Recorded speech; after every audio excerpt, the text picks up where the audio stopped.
Tokyo nights, neon lights, lost in the city, another life. Drinking sake, feeling right. Got faded in Japan, what a sight. What's up, faders? Welcome to yet another action-packed episode of Got Faded Japan, and I am your host, Johnny. And as you fine folks know, Got Faded Japan is about two dudes, booze, Japan, and the man here, the news. And faders, this is episode number 723, which is a very lucky number, and we are all very lucky to have the man, the myth, the legend, DEMSKY on the show once again. DEMSKY, welcome to Got Faded Japan. Good to see you, man. Man, it is great to see you, man. I mean, you're so busy touring all over the country, all over the world, that for you to make the time to come here and Got Faded Japan, I am just honored. My heart is crying in joy right now. Hey, same here. Same here. I'm just happy to be with you.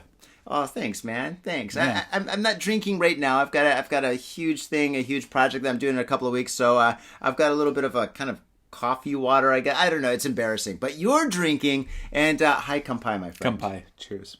There we go. So you've been on the show 3 times. Yeah. And since then, I think we have a tremendous amount of faders that are like listening and watching us on Got Faded Japan. And I think right now would be a great opportunity to actually review everything that you've done in your past, your present, and your very bright future. So if you don't mind, do you mind if I kind of like open the book of DEMSKY? Go for it. Open it up. Do you mind? Okay, all right. So I'm going to ask you questions, and I know the answers, but I'm going to pretend like I don't. All right, go for it. So, DEMSKY, Acting 101, right? Yes. So you were born in Canada, in the beautiful city of Toronto. Toronto, Canada. Go Yeah. Blue Jays. Yeah, we're neighbors. Yeah. Oh, man, I love Toronto, by the way. It's one of my favorite cities in the whole world. Yeah, it's a beautiful city. It's very lucky, very multicultural. Very much. And good restaurants, too. Yeah, I think that's when you have that multicultural vibe, you're just going to get all the food together, all the good authentic spots, but also the fusion spots as well, and it's delicious. This toque is from like an Italian joint because it was that damn good. Awesome. Yeah, my original memories of Toronto is being a little kid and going up there for Boxing Day. Oh yeah. Yeah, we go up there for Boxing Day, and then when I got a little older in my teens, I go to Toronto for the raves because some of the best raves. I don't think Toronto's the Midwest. Would it be considered the East? Because I'm from the Midwest, but anyway, the best raves were in Toronto because Toronto in the 1990s had jungle music. Yeah. Well, you know, it's funny. The East would never call us the East. The West will never call us the West. Even the middle part, we would never be recognized. So in a funny way, we are kind of the South, which is very weird to say about Canadians. I'm from southern Canada. So you can say that, but I can't. Is that like one of those things? The dirty South. If the dirty American says it is bad.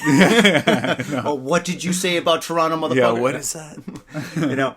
But yeah, no. I used to go to a lot of like jungle raves back in the day in Toronto because all the UK junglists, all the DJs and MCs like DJ Hype, LSD, all those guys, Mickey Finn, would go to Toronto. For some reason, they would never go to Detroit or Chicago or anything, but they go to Toronto. So to listen to jungle music, you had to go to Toronto. So me and my friends would pack in somebody's car and we'd go like take the trip up there, and it was fantastic. It was a really, really good time. Yeah, it's a good city for music. Usually, like a lot of DJs or artists will go like Toronto, Montreal. But you know what's funny? The one of the best gems is Ottawa. In some ways, yeah, because you think, you know, these amazing DJs come. They want to play like a third show in Canada. What's close to it? There's the capital of Canada, Ottawa. That's right, it's the capital. So you get a DJ like DJ Qbert, you know, big Qbert, yeah, right? San Francisco, and he's playing literally the smallest club in the world with the most amount of people. Yeah, but like they try to make it work and they love it. So it's like this very kind of hidden gem in some ways in a very conservative city, but man, they throw it down. They really throw it down. That's dope. Yeah. And I mean, you're a professional musician here in Japan, and is that where you got your start, in Toronto? Yeah, pretty much. Like, played with friends, you know, very basic story. Played with friends. It was what you did, you know. Some friends play soccer, football. played music with my buddies, and then it got more and more serious, and I got into jam band music, so like funk, funk, rock, you name it, even some bluegrass a little here and there. Whoa. And that taught me a lot. I got to tour all over Canada, play in the northeast of the States, a lot in like Pennsylvania, Philly, Boston, New York. Wow. And that was my best lessons. You know, I played 3-hour sets and learned how to just like listen to other musicians very well. Yeah. What instrument did you play back then? Bass. You played bass. Yeah, well, that makes a lot of sense. So you went from playing bass to DJing? Yeah, pretty much. Like, the thing is, I always played this music, this ambient music. Mm-hmm. But, I always played this ambient music, but I just didn't have enough gear to make what I personally wanted. Like, I wanted maybe, like, more folky kind of things, but I didn't have the acoustic guitar or this kind of music equipment, this like music interface or anything like that. Mm-hmm. So all I had was my computer. So I just that's how I started. I downloaded Reason and started making these ambient kind of sounds. Reason. Wow. I remember Reason. Yeah. And that's pretty much it. And then I kept making that on the side, kept growing. And then 4 years ago, I decided, you know what? I'm going to try to do this on my own. And let's see if I can play this live. And switched over to Ableton because that's way better for live settings. And my first ever show, you had Justin on recently. He actually gave me my first ever DEMSKY show. Justin from More Than Music. From More Than Music. Great guy. And he gave me my first ever show in Tokyo, and very grateful for that.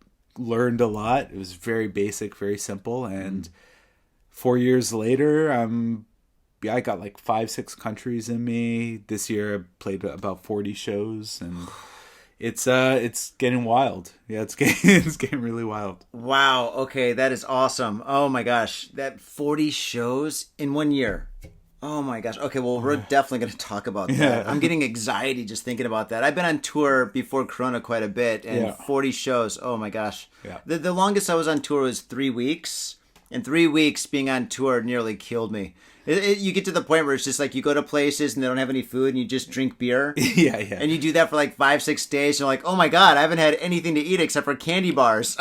Well, that's like, how many shows did you do in 3 weeks? Let's see. I did, let's see, Paris.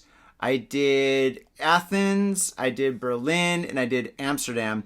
And for Paris, I did one show. For every country, I did one show except for Amsterdam. And Amsterdam, it was just full on every single night. I have like a great I had great management over there. And pretty much like, oh, you're booked for this show, but if you want, we can get you all these other shows. I'm like, I'll paint anywhere. Yeah. I'll paint. And even if I don't have paint, I've got blood. And that's all I need, you know? And they're like, good. Very good. Yeah. And I'm like, wait a second, that doesn't sound like a happy good, but okay.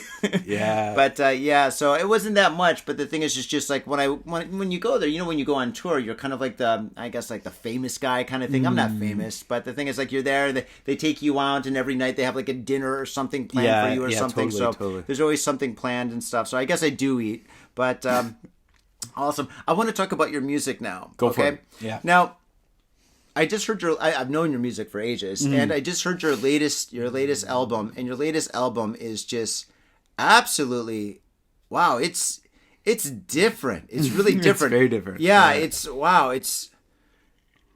it kind of reminds me of like Richie Houghton when he was Plastic Man. Okay. You know? Yeah. But it's like not like a minimalist Plastic Man. It's like Plastic Man with like a really live electric soul. Yeah. You know, because like your songs, you can listen to them and you can dance to them, you can think to them, you can work to them. It's just like, I mean, they're really full on, but it's got that minimal kind of like Plastic Man-esque to it. You know, I don't know how to describe it. It's so mathematical too. There's so many layers and so many things going on where it's just mind blowing. You know, I found it really, really exciting to listen to your music. It was really cool. My favorite track was Revolver. Oh, right on. Yeah. Yeah, when I listened to all of them, I liked them all. They're all great. But Revolver, I think, was definitely my favorite. I love that the sample that you took from that. It was like some kind of a movie from the 70s or something. That's right, Network. Yeah, Network. That's it. Yeah. Yeah. I'm mad as hell, and I ain't gonna take it anymore.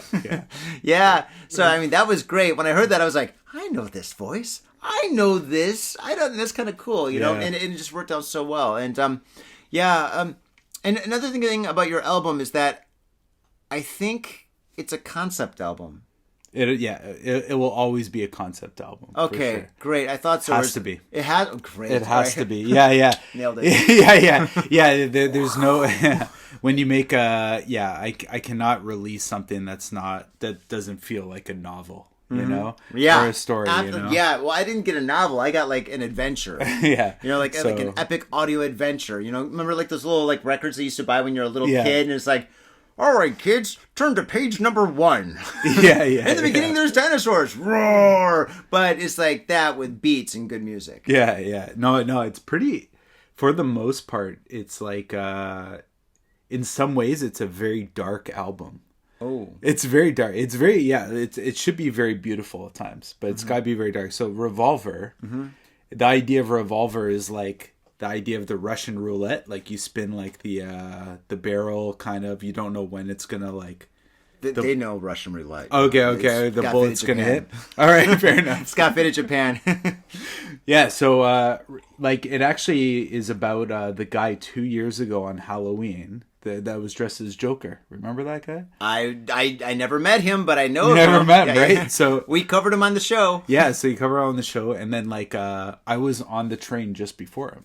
Shut up. Yeah, I was on my way to. I'm like, what? Why isn't this train moving? I got to meet my friends for beer. Like you know, you're meeting your friends for doing whatever, and I like literally just missed that train. Wow, and then that happened, and the guy had the most honest answer. And he's like, listen, I lost my job. I have no one to talk to, all this stuff. And I just had to let it out. And it was just so honest. And I felt him. And no one actually was like listening to him. So that was the idea of Revolver. It was the idea of that. It was that one shot, the one bullet in the gun kind of thing. Mm-hmm. And then if the beginning is kind of dark, but the end is like the idea of like, I guess, America in the sense of, everyone's always expressing their opinion in the U.S. Maybe way too much, right? Mm-hmm. But at least they rest their mind, when they do that, right? Mm-hmm. Here, it's like I want to show people that they can rest their head and just talk about it, so you don't have to explode, and that's the idea behind it. Wow. Yeah, so it's like so the ending should be very beautiful because you let it out and then you can live a normal life and grow, That's it. There you go. So that's Revolver. What about the rest of the album? The album, the title is The Man Who Touched the Paper Sun? Oh, The Man of Science Who Travels to the Paper Sun. Yeah. Yeah. That's more of my like so the Man of Science is this Mr. Know-It-All guy because everyone thinks they know everything now. Oh yeah. I've got Google. Right? So like I want you to, in a sense, kind of picture it as like, is it not Alice in Wonder, Wizard of Oz. Uh-huh. Where the first part's black and white and then goes into color? Mm-hmm. Yeah. Right? So like the Man of Science is like this really rigid, like I only think this one way. And then when he gets to the paper sun, it opens up into this land of wonder. Mm-hmm. And it's kind of like that. It's kind of like my homage to Wizard of Oz in that sense of the idea of like, oh, I have so much more to learn and stuff like that, right? And so it's like the cover art, everything is based upon that. Okay, excellent. And for all you faders that are watching us on YouTube, and you should be watching us on YouTube, here is an image. It's actually a flyer for your upcoming show. But it's very psychedelic, and it's the man that's trying to touch the sun. So that's the Man of Science, right? And he's actually finally opening up his ears and just listening a lot more, and then heading straight to that paper sun, which is like full of magic and wonder, which is a beautiful thing. Wow, that is so cool. Speaking of beauty, this is a beautiful album cover. Who did this? Maybe you know him. He's in the art community. Alex Osmos. He does a lot of art. I've heard of this. Yeah, so I asked him to do the cover, to do the kind of the art inside for the insert and everything, and he nailed it. He absolutely nailed it. Really, really nice. Yeah, so every part of the image represents a song. So the car is from a song called Think Vast, which is essentially, you can think of it as like, why am I forgetting that movie with Johnny Depp in the car in Las Vegas?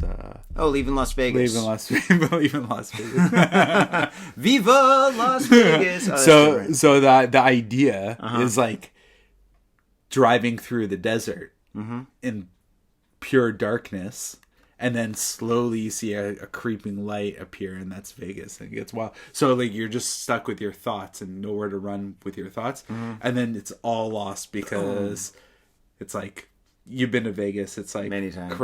Craziness on both sides, and you just can't think, or you're just like in wonder, and then you just drive out of the city back into darkness.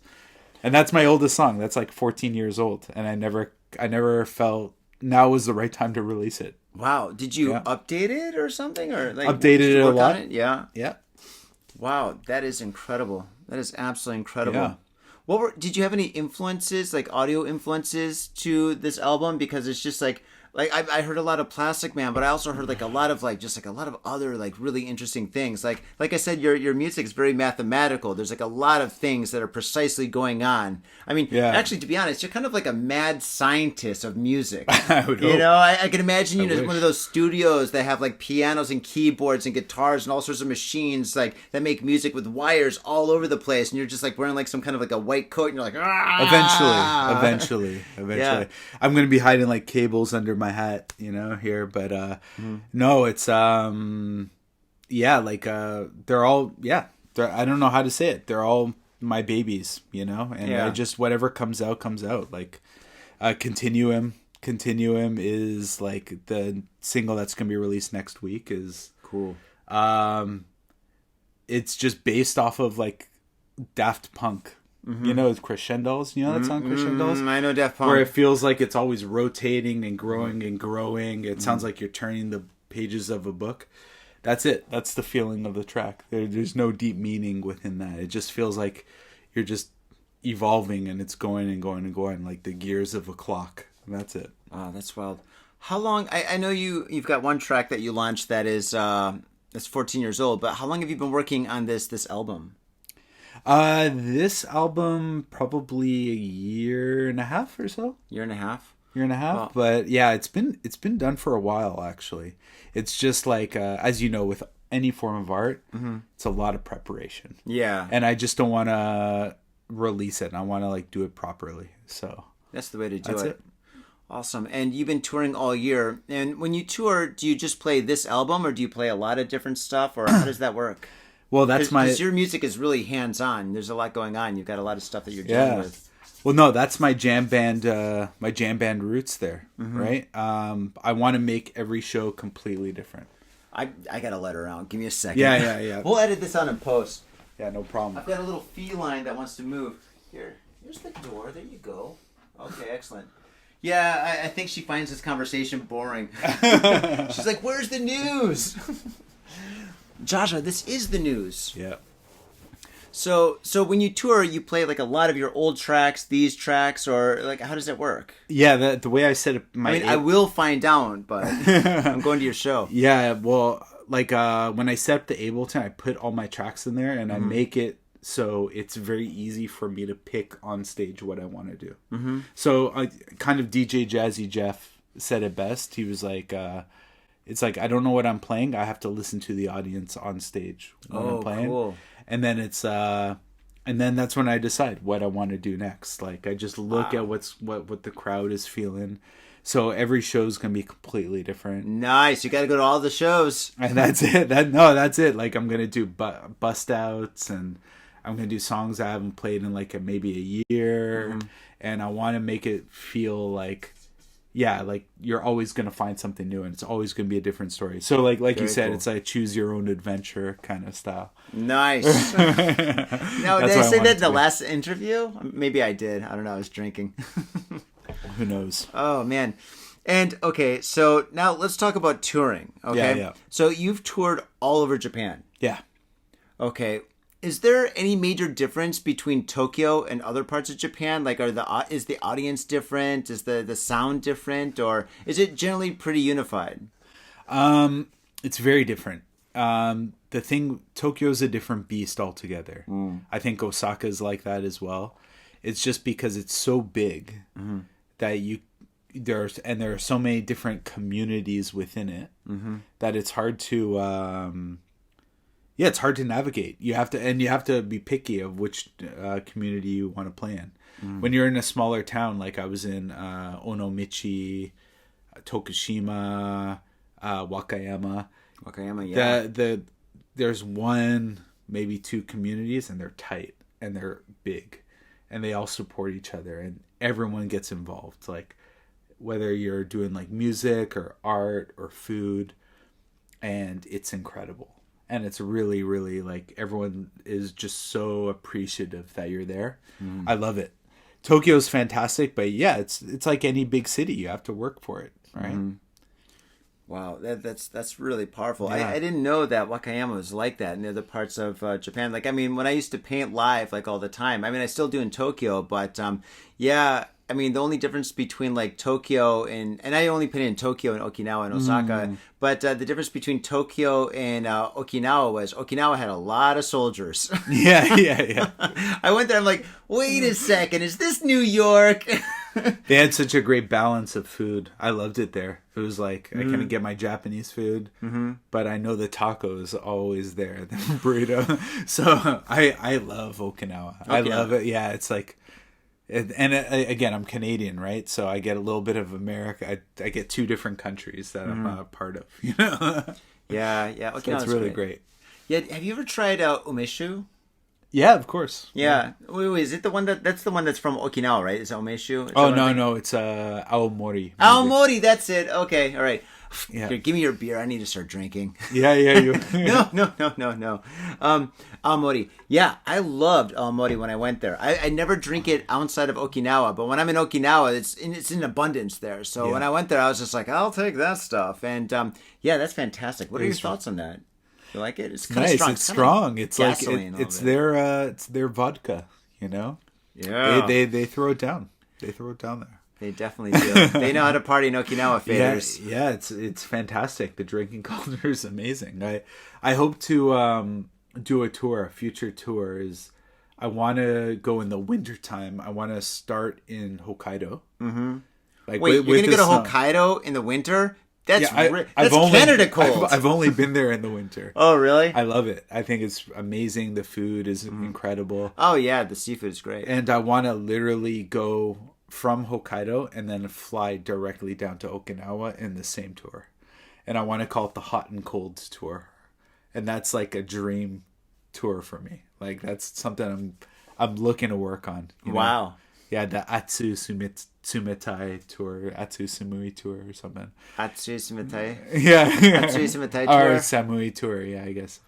Anyway, so like it has to be in the winter, of course, because I want to go from the snow to like the beach, straight up beach. You know, you're gonna get sick. It sounds like a good idea right now. Like halfway through the tour, you're like, I think I got influenza. I want to see what the flight is like. You know, all the like Hokkaido people like just so happy to go down to Okinawa. Oh my god! I think it'd be like, are you on vacation too? You're like, no, I'm working.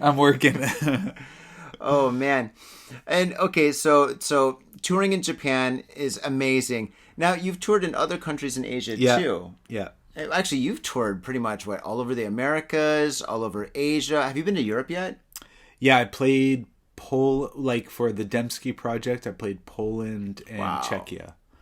Wow. And I'm looking to go back there next year. That's the goal for next year. But we'll see. Like, after the big show, I'm going to take a nice break. And I'm going to just, like, you know, eat well, relax, and kind of just rejuvenate, and then go at it again, but like just a bit more smart. Like this year was more like, let's just see how far I can push it.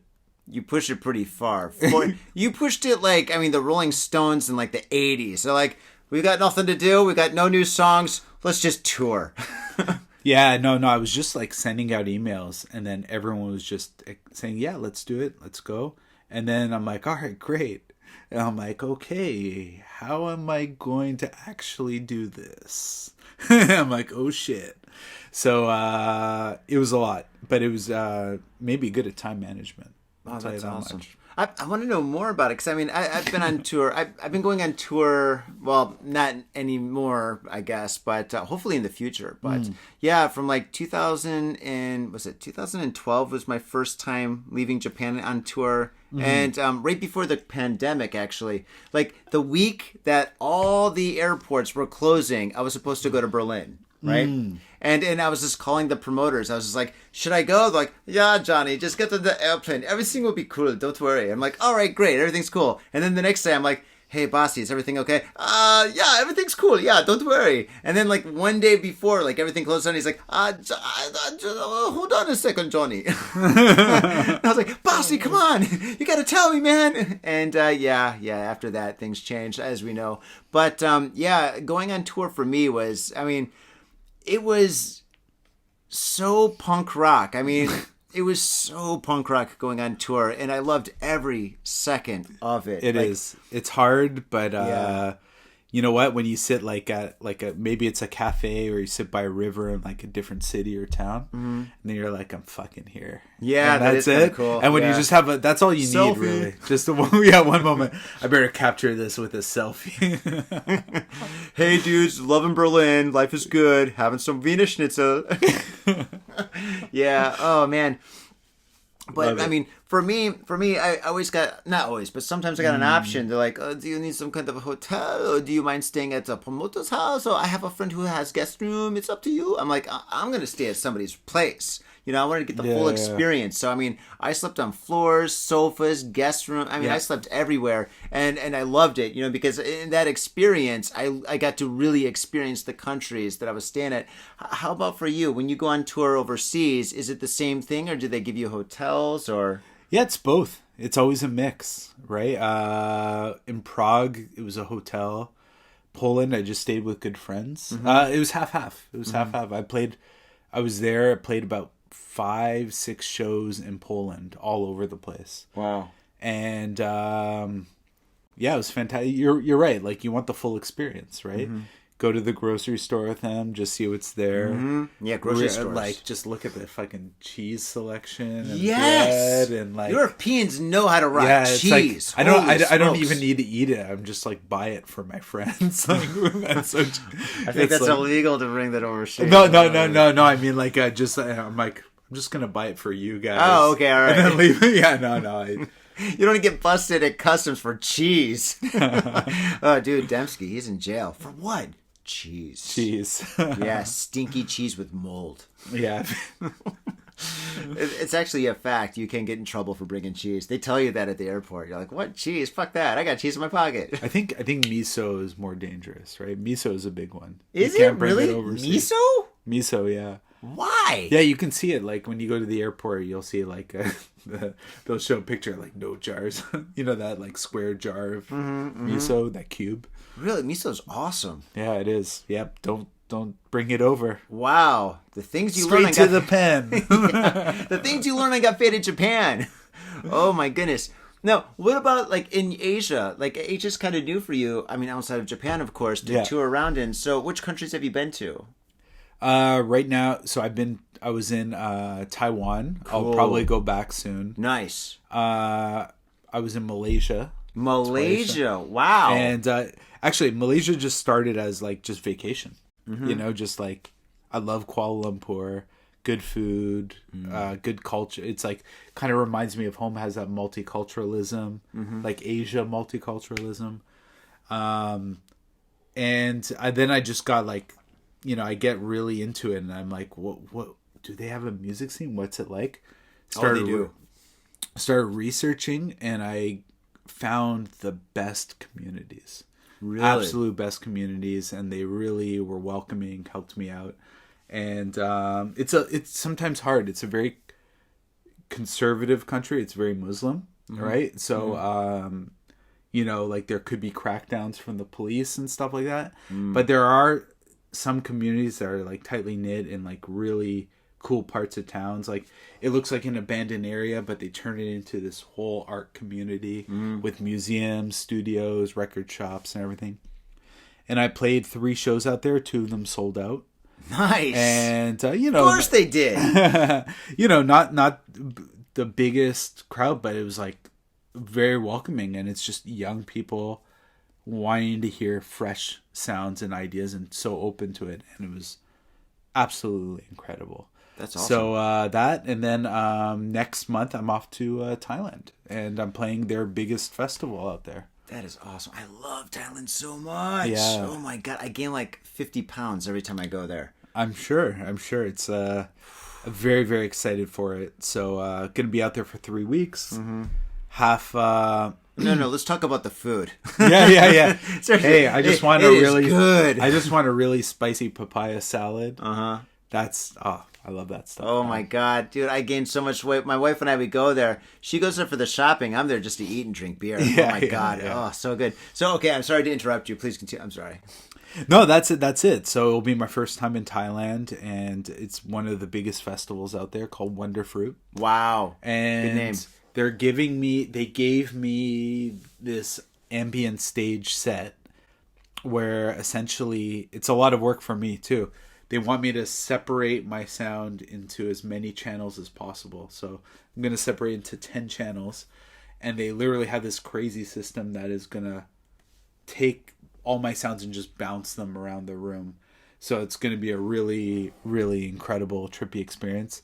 I have like an hour sound check to just like hear how I want to position all those sounds. And really, really looking forward to that. It's a really cool challenge. And it's it's also a different set. So like I'm very proud of what I've done with that idea of that hippie jam band, play any set list you want, because now I can cater to what they, to anyone, what they want. Like I could do a harder kind of down tempo hip hop kind of thing, or I can go straight ambient.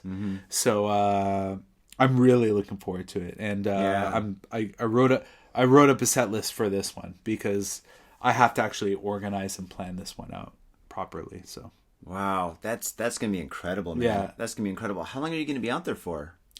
3 weeks. Wow, 3 weeks. You're gonna get so fat. And the food is so good in Thailand. So just promise me I'll come back on the show and make sure you catch me rolling into the room, okay? I'll be drinking then. Right. I might be just as big. I'm like, hey man, we're fat.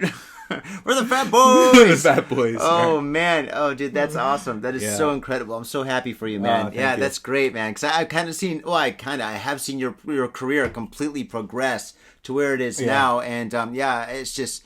I mean, 40. Oh my God, 40 places in 1 year is just. Oh my God, that's uncanny. Very lucky guy. Very lucky. I've met some good people. They treated me well. That is great.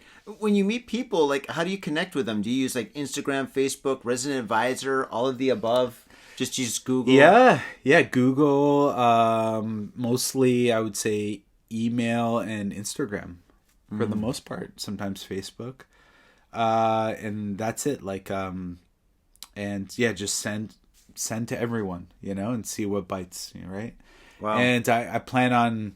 Yeah, I want to tackle some prefectures I haven't hit up yet, like Shimane, Tottori, Miyagi, and not Miyagi, Iwate. Iwate, yeah, just because no one talks about them, but I know that they got something there. They got something. Yeah, they're or you hiding can start something there. Yeah, honestly, like I was in Fukui, and you would never know it, but they have an amazing music scene there.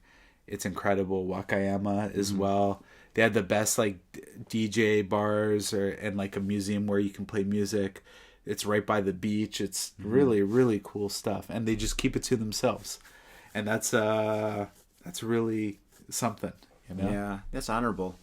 Well, can I ask, what is like the most bizarre place that you played at? Like, did you play at like maybe an abandoned police station, or I guess like a school where kids are like running around or something? Or... When I was playing bass, for in Japan. In Japan, with this one Japanese artist, and then I played in Prague. It was my first time we played in an abandoned church. An abandoned church. Yeah, well, it's weird because like the church was abandoned, but they moved the actual church just to the side to this small like little hut kind of thing. So like if you wanted to use the washroom, you actually have to walk through the church where there's service happening at that time. We were seeing like a baptism or something. Like, yeah, it's sorry, like I'm really... gonna take a leak. Yeah, and then we're playing this just abandoned part of the church, and it was all DIY, and that was incredible. Wow. Yeah. That's pretty cool. All right, I'm going to ask you some questions for like the faders. Like for all you faders that want to start music in Japan or want to come to Japan and like start something here, like in your opinion, what does it take to become a professional musician in Japan? I think it's like anywhere, right? It's you just need to try for the most part, don't you think? It's like I just think you need to push at it, and if you really want it, set a goal and then write down how can I reach this goal, and then okay, I need to contact these kind of people, make a massive list of as many people as possible and just email all of them and see what bites. And you got to try things, right? Because my first year I literally tried every single room. I played every kind of show, and then now I'm at the point where I'm like, my sound works with this type of room and this type of ambiance. That's it, really. Awesome. You have to find your niche, right? Just keep on doing it. But you have to keep on doing it first and try. Yeah. Excellent. Wow. Okay. And all right. So if somebody wants to do music with other people in Japan, you just recommend just sending out masses, like just a whole like spider web of like emails, and just wait for somebody to like contact you. Yeah. But you know, like when I played out in Poland, pretty much I looked at all these venues that I liked. I'm like, oh, this is cool. And then I went on Facebook and I looked at their events, their event pages, right? So look at that. And then you can research. Research. And then you build connections. You'll see the promoters, or you'll see artists, and just look at what the artists are creating. And then like, this artist is fucking dope. I want to play with them. I'm going to reach out to them. And you reach out to the artists that you feel you would best connect with, or the promoters you would. And then, you know, again, let's say you send out 100 emails. I would say you'll get like, let's say 10 replies, 15 replies. That's great. It's pretty good. That's pretty damn good, right? Like, yeah. I mean, that's maybe 10, possibly 5 to 10 gigs. Yeah. So it's like, it's a start, and then that's how you progress. And then, again, you build a community like that. And that same Polish artist, I brought him over to Japan and gave him a hell of a tour over here. And that's what it's all about, just building community. Excellent. And okay, when you do go on tour, what are some things that you need to bring?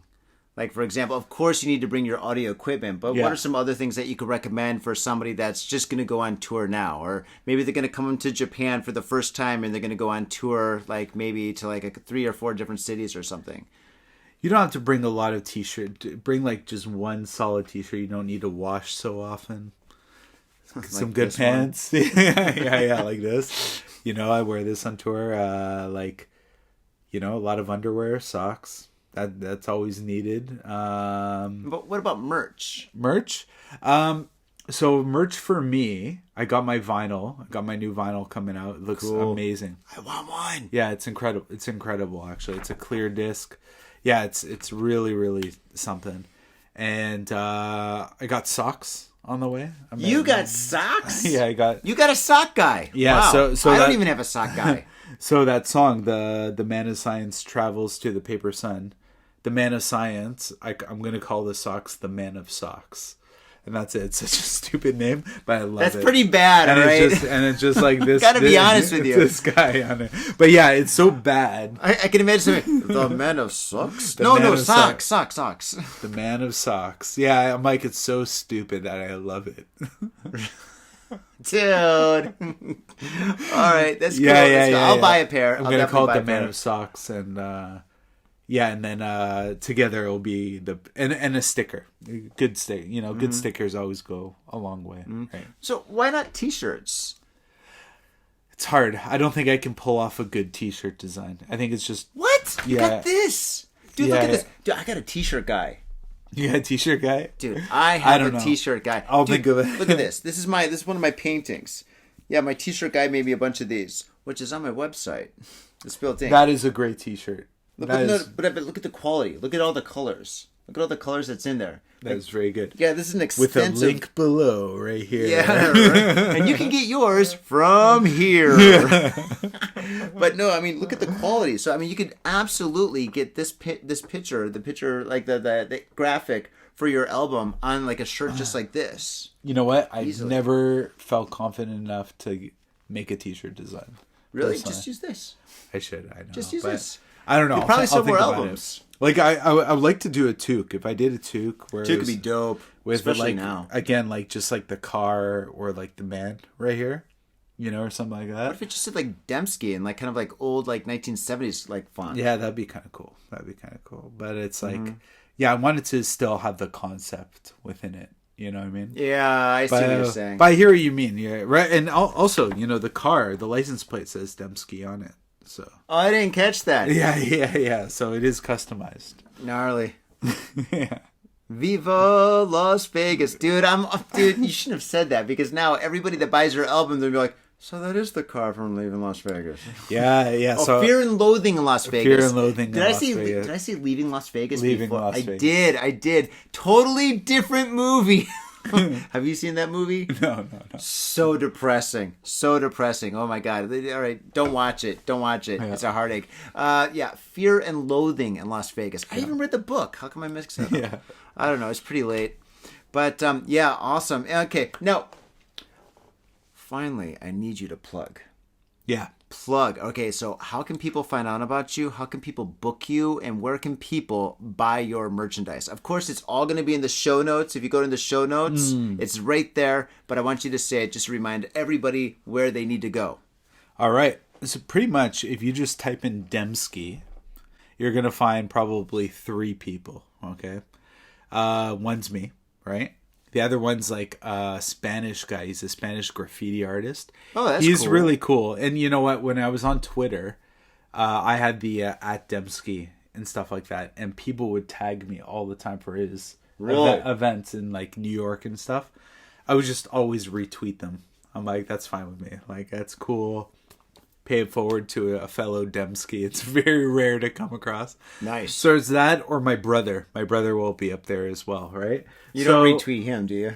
I'll retweet him. I'll retweet. All right, Charles. I'll respect all the DEMSKYs, right? So any one of those is fine. That's how I see it. And not being great. But yeah, DEMSKY or DEMSKY music. And then pretty much it's everywhere.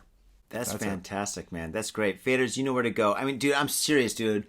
Your music is really good. I mean, it gives me like goosebumps, dude. It's great. It's great driving music. It's great working music. It's great dancing music. It's just all around great music, And the thing is, like, I mean, every musician that I have on this podcast is great. Everybody I've always respected. I love their music. But I mean, dude, seeing your career just progress and your music just get better and better. Because, your last stuff was great. And this is even better, dude. Actually, to be honest, I can't even imagine. I'm going to start crying. I'm like, what's he going to do in the future? He's got nowhere to go. The next one's already in the works. What? And it's actually some of the tracks. What I've been doing actually each year is I've been going up to Nagano. Love Nagano. Yeah, renting a cottage. You do? Oh my god, my wife and I, we did that in Niigata, right next to Nagano, dude. Yeah. Oh my god, it's like the best place up there. Oh my god, it's so enchanting. It's so awesome. It's silent, and just get like a big bottle of like Nihonshu, some sake. And then like just learn like a new technique. Yeah. And I wrote some really cool stuff that I'm really excited about. And again, they're still young. Like the stories develop with time, but the ideas are there, and they're really they're really exciting. I'm really excited to release that whenever that comes, and maybe in a couple years or so. Wow. So, all right, another thing to have if you come to Japan and you want to be a musician is drive. A lot of drive. More passion than you can even fathom. Oh, my God, dude. And you've got it. Yeah, I mean, you just launched. You haven't even launched this yet. You're just releasing, the first track, what, last week? Next week. Oh, well, I kind of got a preview. Yeah. You got the whole thing, yeah. Yeah, I mean, yeah. So in the future, faders, this will be available to you guys. And, oh my goodness. And so you're going to launch that, and you're already working on, like, the next album. That is wild, dude. The Beatles didn't even do that. The Beatles like, oh, we just finished this album. Let's chill for a year or two. Well, yeah, I'm trying to catch up with someone like Jimi Hendrix then, who released like how many albums in 4 years or something. Like he had what was it? It was 1966 to 1970, and his collection is just insane. How many did he release? Oh, I don't know, like so many, and it's really? like, yeah, He's an inspiration a long time ago. And just like, yeah, the amount of content he just released out there before he passed away, which is the day before my birthday, right? So I always remember that. Yeah. So, but he was the man. He had soul. He put everything in his guitar. Yeah. No, I love Hendrix. Actually, I know a lot about. Okay, I know a lot about Hendrix, but I know even more about Miles Davis. Oh, really? Okay. Yeah, I love Davis. Miles Davis is my man, dude. I'm going to give you a book. You got to read the book. His autobiography is absolutely spectacular. It's one of like the greatest books I've ever read in my life. It's like definitely like the top 3. Very cool. Oh my God, it's just called Miles. Just Google it, right? And it's his autobiography. You'll find it anywhere. Amazon, hello. But yeah, dude, he was good friends with Jimi Hendrix to the point where Jimi Hendrix started sleeping with his girl. And Miles Davis is like, man, I can't believe Jimmy's sleeping with Foxy. But it's Jimmy, so I guess it's okay. You know, you're just like, wow, he really loves Jimi Hendrix. And the thing is, Jimi Hendrix was in London, and Miles Davis was on his way to London because they were going to start making music together. Because at that time, Miles Davis, he loved the guitar so much, but he loved the trumpet so much more, where basically he wanted to play the trumpet. Well, actually, he did. He played the trumpet like a guitar, electric guitar. Yeah. So he had his trumpet hooked up to a wah-wah pedal. Wow. And if you listen to a Bitches Brew, there you go. You can hear it and stuff. Actually, that and on the corner. But anyway, like, I mean, he was going to like probably even release like a new album with Jimi Hendrix, right? And before Jimi Hendrix shockingly and suddenly passed away. Dude, that would have changed music. Because Miles Davis absolutely revolutionized music at least 3 or 4 times. You know, I mean, he completely revolutionized. Don't get me started. And Miles Davis, no, somebody stop me. The ramble won't stop. But I mean, if him and Hendrix got together right now, we would be listening to music, which is way better than what we're listening to. You know? We probably wouldn't have all that pop music. Oh, well. The pop bands and stuff. Like, I mean, everybody probably would have just, like, progressed, like, 100 years. We're like, pop bands? Pff, oh, man, that was like a... Well, I always wondered what, like, if Hendrix stuck around until now and he made it, like, would his career hold up, you know? Because he was such a beast back in the day, right? But, like, there's a lot of musicians back in the, like, Rolling Stones, I think they should have quit a long time ago. You know, it's like, you know, it's like you had such a great thing, but that longevity is so hard to keep. Paul Simon was fantastic at it. He was, every album he releases, absolutely incredible. So, I would be worried about, I'm like, Jimmy, can he hold it up? You know, if he was still around, if he was still releasing albums, you know. B.B. King did it, and he was fantastic. But right? Jimi Hendrix, unlike a lot of these rock stars that kind of maintained their fame, Jimi Hendrix was actually very, very intelligent. Like, he was highly intelligent. Miles Davis was also very intelligent. His father was a doctor. You know, I mean, he went to a great school, highly educated. Yeah. Actually, one thing that Miles Davis was kind of like shocked about when he started hanging out with rock and roll guys and stuff, jazz guys, he's like, man, I don't get it. These guys are famous, they got records, and none of them could read music. Because rock and roll guys could never read music, you know? But I mean, Miles Davis, I mean, he wrote music, you know? Joni Mitchell was like that. It's like Jaco Pastorius, the famous bass player, right? I'm gonna say yes. Flight of the Bumblebee. He did like Flight of the Bumblebee. He did like Chicken Strut. Was it Chicken? No, that's I'm thinking Sissy Strut by the Meters. But anyways, Jaco Pastorius, famous bass player, played with Joni Mitchell, and Jack was like, "All right, what key are we playing in?" And she's like, "I don't fucking know what key I'm playing." It's like here. It's like here. Yeah, like I just tuned it to what sounded great to me, and it threw him off, and it was the biggest lesson of his life. Same thing, because it was like it's not about this or that. It's about just truly listening to like a beauty that only your ears can pick up. Wow. I thought that was awesome, and I thought that was such a cool quote. So I've always had respect for Joni Mitchell in that sense. Wow, yeah, Miles Davis, his perspective is completely different. He's like, what's going on with these guys? How come they can't read music? Yeah. Exactly. Such a good book. Oh my god. Hey, all right. So you used to be a DJ, like with records, right? Yeah. Okay. Now, all right. When we go to a club, or when anybody goes to a club and you hear a DJ and they just play one track after another track after another track, and it's seamless. Do you know where that came from? No. Grandmaster Flash. Miles Davis. Because Miles Davis used to play, just like all great jazz musicians back in the day in like North Harlem, they would play one track and then they would talk after the track. They're like, ladies and gentlemen, is everybody having a good time? And that's Miles Davis. His voice is very husky. That's why I'm doing that.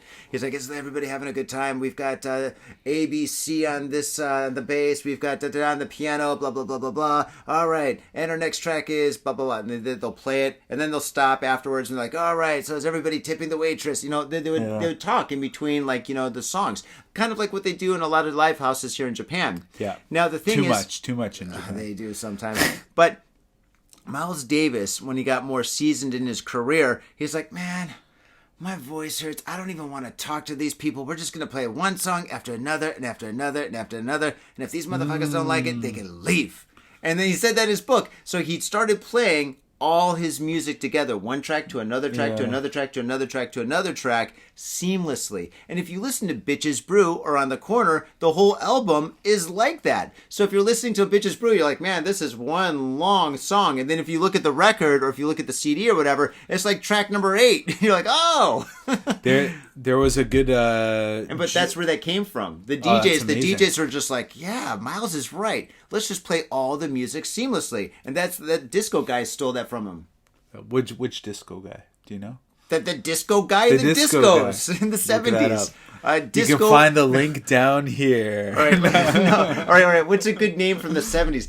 Disco Craig. Disco Carl. Stu. Disco Stu. There you go. Disco Simpsons. Oh, wow. Okay, I'm sorry to interrupt you. Yeah, no.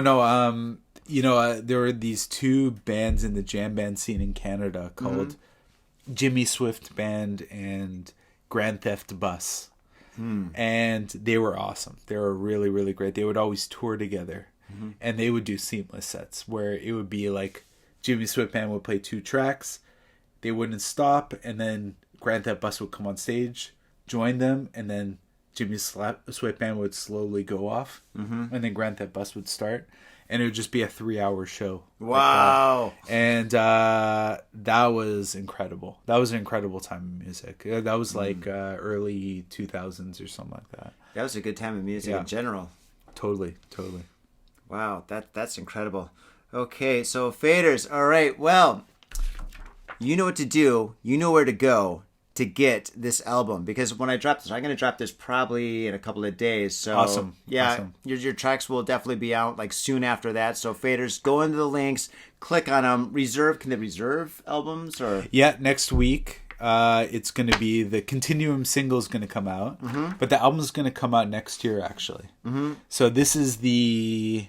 Tell me about the show. You got a play right here. So this is my EP release party, and I rented out a theater for it. Nice. And I'm going big, doing with all my really good friends. January 14th, perfect. January 14th, it's going to be my biggest show of ever, and then I'm really excited to share this with everyone. But next week is going to be Continuum, the single Continuum, and pre-orders for the vinyl, which is it's a clear disc. It looks absolutely beautiful. I'm gonna bring it to your beautiful event coming up. You can sell them there if you want. All right, I'll bring them on out. I've got a merch table. Amazing. Yeah, Tokyo Art Tank. Yeah, that's gonna be incredible. So when you come, it's gonna be.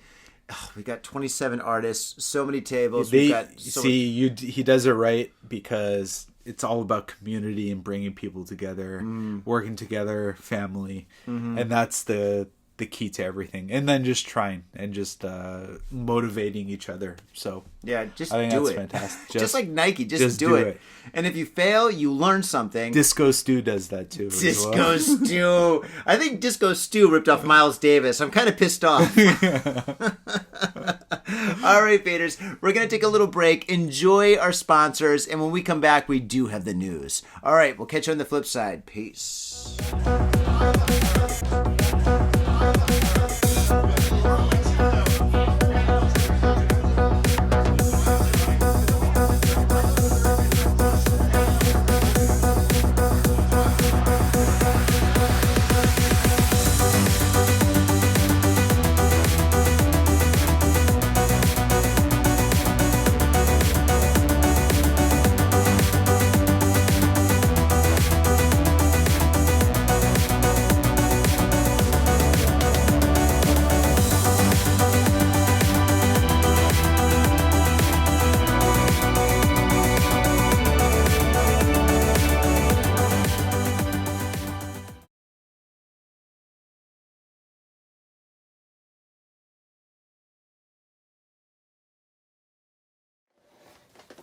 Whoa!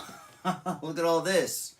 Hey, what's up? I'm Johnny, aka the Spilled Ink, the one and only, and today I'm going to make a popsicle painting. I'm really excited to do this. I've got all my paints here. It takes about this much paint to make a popsicle painting, and I've got my two other most important ingredients. Very strong hot coffee. Oh, actually, that's not that hot, but still, it's strong coffee. And I've got punk rock music. With these two things, nothing could go wrong. All right, with that said, let's rock.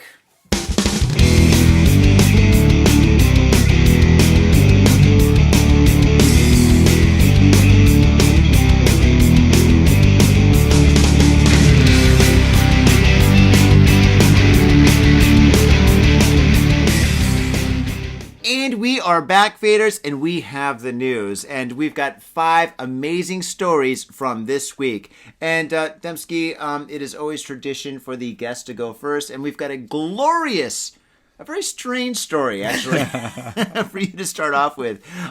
Whenever you're ready. They all are. There you go. Got Faded Japan. Here we go. Whenever you're ready. Without further ado. All right, so 8,400 persimmons stolen from 2 orchards in Niigata.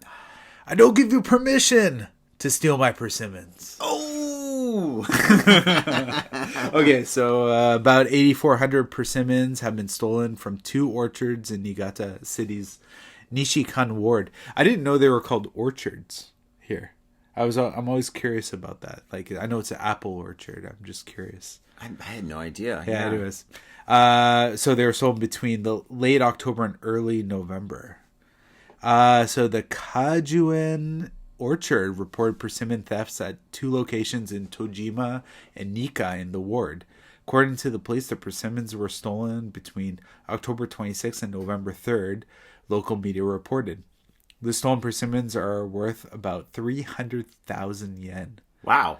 That's crazy. I can just grab some from my neighbor. But you would never do that, Demsky. I would never do that. No. One day I'm going to have enough drinks, and then I'm just going to take one and just like cut it open like an asshole and be like, what's going on in here? No, don't do that. No, we're just joking. All right.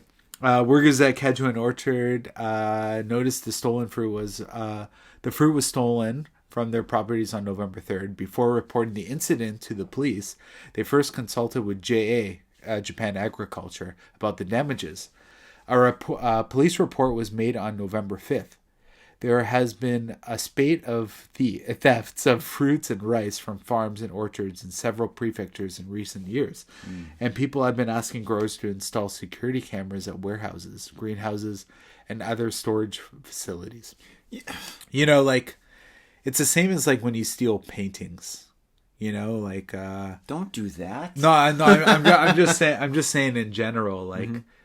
It's like, how are you going to sell them or like make money from them later on, right? Exactly. It's like, oh, I just happened to find this. There's no way around it. Like, it's like, what are you going to do with 300,000 worth of persimmons and be like, hello, local farmers market. I would like I would like to give you my 8,400 persimmons here. What did they do with them? Yeah, that's crazy. And how long do they last after you pick them? Like what, a week? Who knows? Like, I know, like in Shikoku, I have some friends out there, and I get a lot of vegetables from down there. There's no additives, no preservatives. Those are the good ones. Yeah, and they're like, it's a lot of work. You have to eat that like in the next 2 days, or they're gonna go bad. I'm like, oh god damn it! It's not even enjoyable. I'm having salad for a while. It's a great way to lose weight. Yeah, I don't think so. Yeah, you're just loading up too much. I think you're gonna gain in those points from vegetables. Oh my gosh! We'll find out. Oh man, sautéed in butter or something. Yeah, actually, I'm not gonna get into it. I was gonna tell you about the Mona Lisa and how it got stolen. Want to hear it real quick? Yeah, let's do it. Okay. The Mona Lisa faders is famous because when the Louvre bought the Mona Lisa, or when it acquired the Mona Lisa, it's an interesting story. The janitor, from what I understand, he was Italian, and he saw the Mona Lisa there, and he's like, the Mona Lisa, it's Michelangelo's painting, and Napoleon stole it. So he stayed into the Louvre really late one night, and he stole the Mona Lisa. Right? And it was the first painting to ever be stolen from the Louvre. First and only, I think. Wow. And it was such big news that this theft was printed in every single newspaper all around the world. So people all around the world knew what the Mona Lisa was, and they fell in love with the Mona Lisa. Wow. And then when they found the painting from this guy, actually in Italy, it became one of the most sought after paintings to be like enjoyed by the public. Wow. So that kind of sparked everyone's interest on it. And exactly. Now you got like Beyonce and Jay-Z standing in front of it. Yeah. There you have it. Yeah, so if somebody wants to steal one of my paintings, don't. Yeah. Okay, next story. Cambodia deports 25 Japanese nationals suspected of operating online scams. It's a holiday in Cambodia. That's Dead Kennedys. Dead Kennedys? Yeah. Oh, really? Yeah. Okay. Holiday in Cambodia. Great song. One of my favorite songs when I was a kid. I'll check that out. Yeah. And we don't really need to read this whole article. It's actually, this is basically, these guys were operating online scams in Cambodia. They got busted, and they got deported back to Japan. And my question is about this whole article, and that's pretty much what the article is about. Why Cambodia? Is it the food? Is it the weather? Is it the taxes? They're not paying taxes. They're crooks. Yeah, maybe. Yeah, it's if I were going to do a scam, I guess I want to go to a nice warm place and a nice comfortable environment. Yeah. Set up shop there. Yeah, they probably had a good villa. Yeah, the Wi-Fi strong. They're on the beach. They're drinking martinis or some other kind of. They're onto something. Yeah. If I'm going to be a scam guy, I'm going to Thailand. The food there is just so good. Cambodia, I guess Cambodia is nice. That's where the Italians should have taken the Mona Lisa. Yeah. They've just gone to Cambodia. Yeah, he's like, don't worry, Mona. You and I are going to spend a long time here just enjoying the life. Oh, man. Okay, next story. That was my story. Okay, so man arrested in connection with attempted pachinko parlor robbery, resulting in injury. Dun, dun, dun. All right, so police in Nakatsu, Oita Prefecture have arrested a 23-year-old man on suspicion of attempted robbery resulting in injury at a pachinko parlor in May. Wow. According to police, Yoshiyuki Omori, a temp worker, entered the A1 Yahata pachinko parlor. There's actually a pachinko parlor in Saitama called Al Pachinko. Have you heard of that? No way! I never even thought of that! Yeah. And I've always wanted to go there just for being just a nice trip. a one-off trip. Go to Al Pachinko. Yeah. Think about that, faders. Anyway, so parlor in Kitakyushu City's Yahatanishi ward at around 11:25 p.m. on May 29th, local media reported. After seeing a female employee in her 60s in the prize exchange booth, he pushed his way in, covered her mouth with his hand, and shoved her to the ground, threatening to kill her if she didn't stay quiet. Amori then forced the woman to open the safe, but she resisted. He instead stole her smartphone and fled. He's like, score! Now I got Twitter. It's like I stole her smartphone and that half-eaten candy bar she had. At least I got something out of it. Okay, so she suffered some injuries to her neck and back. No. Omori was identified after an analysis of surveillance camera footage and arrested on Tuesday. Yeah. Amazing. That's crazy, man. I mean, what a bad idea on top of a bad idea. I mean, playing pachinko is kind of a bad idea. Robbing a pachinko parlor, oh my, do you know how many cameras are in there? It's like a casino. I mean, kind of. You know, there's cameras everywhere. So, yeah, this guy wasn't using his brain at all. Not at all. Not at all. Oh my God. Would it make more sense if it was at Al Pachinko? It'd be a better story. Probably it'd be a better story. Yeah. a better story. Oh, man. Okay, things not to do in Japan. Okay, speaking of, 5 arrested for Shinkansen ticket fraud. Damage may toll 300 million yen. How many Canadian dollars is that? So it would probably be around, I guess, 2.8 million. Jesus Christ. 2.8 million. Jinkies. And wow. then we're closer to the yen than the US is right now, right? Wow. Oh my gosh, that's a lot of money. This story took place in Osaka. Mwah. I love you, Osaka. A Japanese and 4 Chinese nationals have been arrested for allegedly using other people's credit card data to purchase Shinkansen train tickets online, police said Monday, with the damage possibly totaling to more than 300 million yen. The suspects including... I'm not going to name these names. It's going to be so bad. Yeah. Somebody, a 28-year-old Chinese citizen with no fixed address, and Yoshisuke Hayashida, a 55-year-old Japanese company employee living in Kobe. They have been sent to prosecutors. About 140 million yen in damages have been confirmed in the case that the police have established, but the total damage could be larger, with around 780 people's credit card information likely to have been unlawfully used. All right, I'm going to check my credit card tonight. The 5 in collusion with others are believed to have purchased bullet train tickets on the website of West Japan's Railway Co. and Kyushu Railway Company, and printed the tickets out at JR Shinosaka Station and elsewhere between February and April. The police suspect that the 5 were using credit cards that contained other people's information. Hayashida allegedly bought the stolen tickets from the 4 suspects and sold them to ticket resellers. The 5 were arrested on suspicion of theft and unauthorized creation of electronic or magnetic records, which is actually a really serious crime here. These guys are going to do some serious time for this, too. My question is, how did they get the credit card numbers, and who's going to buy a ticket from some other place? Like, when I buy Shinkansen tickets, I go to, like, the station and I buy them there. Or if I'm going to travel, like, let's say next week, I buy them in advance from the station. Why would you go somewhere else?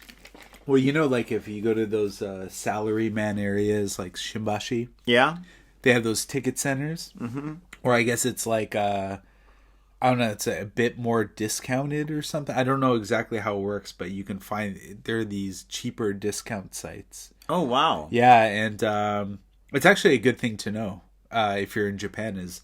go to the salaryman area, which you should check out because it's quite interesting just to see everyone in like white dress shirts and black pants, you know, doing their businessy things. Mm-hmm. And they have in these like big buildings that have izakayas and kind of massage parlors. There's also ticketing centers where you can get actually cheaper tickets for the Shinkansen. Wow. Yeah, so it's very interesting. I don't know how it works, but I bought tickets from there, and it's good. Yeah, you'll save like 1,000, 2,000 yen. 10, $20 or so. Yeah, if you're That's like not bad. Yeah, if you're just like you're looking for a ticket that day, that's what they have. Yeah. Oh, that's fantastic. Well, I mean, unless you buy like a stolen ticket, but yeah. Yeah, yeah. If they are going through those people, then yeah, it would be hard to track. Yeah. So. Do you think there's a guy there with a trench coat and he's like kind of like a scalper? He's like, hey, you guys want tickets? Yeah, yeah. You want tickets to the DEMSKY show? I got those too. That is the one great thing about Japan is there are no scalpers. But I've never heard of one. Yeah, never heard it. But the one crap thing about Japan is that you can never pick your seats when you go to like a big venue or something. They're like, you buy a ticket and you don't know where you're sitting, which always annoyed me. Yeah, because I'm like, oh, I want to be there, and I'd pay extra for that, But c'est la vie. C'est la vie. Okay, next story. So, man arrested for stealing at least 50 air conditioner units in Gunma. What? Police in Maebashi, Gunma Prefecture have arrested a 51-year-old unemployed man on suspicion of stealing at least 50 air conditioner units from the outside of buildings since September. Okay. Police said Shigeki Ishizaki was arrested Friday on suspicion of stealing 2 units from outside the Ogo branch office of the Maebashi municipal government in the late September, NHK reported. That's stupid. That's like the worst place. Yeah. It's like, I think he got cocky at this point. He's like, I got it. He's like, I got to try it. I got to see if I can do it. Or do you think it's a joke? He's like, oh, that government, I'll get these guys. Yeah. No air conditioning. Well, when was it? Was it October, September? Oh, it's been a hot autumn. So yeah. Oh, no air conditioning for you. That's incredible. But police said Ishizaki, of no fixed address, has admitted to the charge and quoted him as saying he had also stolen air conditioner units from the outside facilities, such as company offices, community centers, and other buildings. Police said Ishizaki told them he dismantled the units so he could sell the metal parts for cash. Oh, there you go. Okay. So yeah, I guess yeah, it would make sense. They're gonna have a lot more units. It's gonna be harder for them to find like the one missing unit here and there. But at the same time, yeah, well, let's see. Like, if you steal from people's home, yeah, that would be more suspicious. It would be easier to find it, considering how close houses are to each other, right? Oh, yeah. It's pretty impossible to do that in this neighborhood or most neighborhoods in Tokyo. But how did they catch this guy? Cameras? Or I'm guessing. Yeah, or like, I mean, did they have like a sting or something? Or did they set out like Vice where they're just watching like all these like scrap yards or something? The same guy just keeps on coming with the same pickup truck with air conditioners or something like that. Like, how did they get this guy? No, that's where the real story is. And where is he putting them? Where is he putting all these units? Because he has no fixed address, right? The park? He's just in the park, like, breaking down all these air conditioners. Oh, my goodness. Out of all the things to steal, I mean, this happens in, like, like cities like Detroit and, like, other cities that have, like, abandoned houses where people just, like, go into, like, an abandoned house and just steal all the copper, Yeah. And they'll just, like, completely strip the inside. They'll pretty much just gut the house, right? Yeah. And they'll just take all the metals and they'll just sell it at a strip yard. Strip joint. They'll sell them at a strip joint. Where is my mind tonight? I need a drink. That's how you tip people. I tip them. You want some copper? You want some metal, baby? Yeah. Yeah, throwing copper. He's making it rain. And it's painful. Oh, my gosh. But, scrap yards. That's what I have to say. All right. Well, that was the last story, and obviously it's late, and it's time to get you home, and for me to probably go to bed. It's been a long day.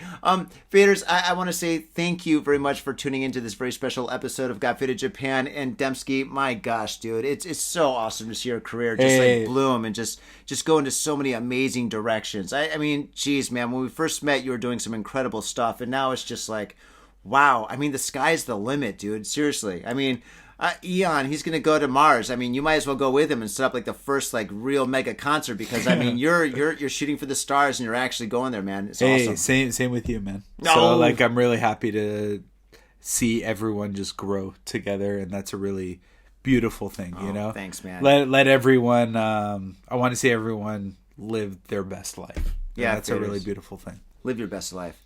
Don't steal air conditioners. Yeah, don't do that. That's dumb. And throw copper at strip joints. Yeah, your strippers don't like copper. I mean, if you got gold, they'll take gold. They'll take silver. I mean, some of them might even take, like, I don't know, platinum possibly. But yeah, that's heavy.